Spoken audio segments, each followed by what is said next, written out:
Jenderal OPM dipermalukan, niat serang privat berujung petaka. Ketakutan setelah dihina. Lenyap terengginas saat menindas sipil OPM, rupanya pernah ketakutan dicaci warganet Indonesia.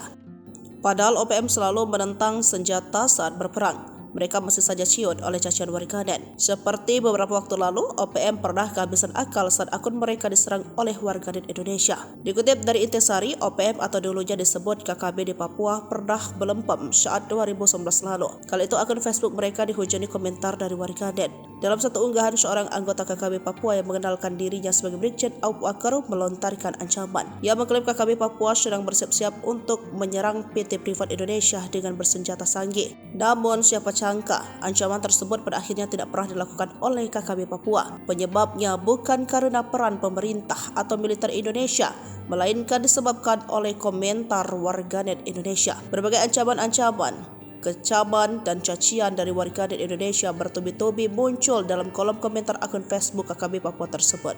Saking banyaknya komentar negatif yang bermunculan, akun Facebook KKB Papua sampai memohon untuk berhenti menyerang akun mereka. TPN PB News admin would like to advise all members, supporters, and Indonesian citizens please kindly to avoid negative attacks one and others on your conversation. We are all peace and justice fighters. Thank you. Demikian tulis akun tersebut. Sayangnya seperti pernah dilaporkan oleh Microsoft lewat penelitian mereka, warganet Indonesia paling meringkas se-Asia Tenggara. Permohonan akun KKB Papua tersebut malah kembali disambut dengan berbagai ancaman dan cacian dari warganet Indonesia.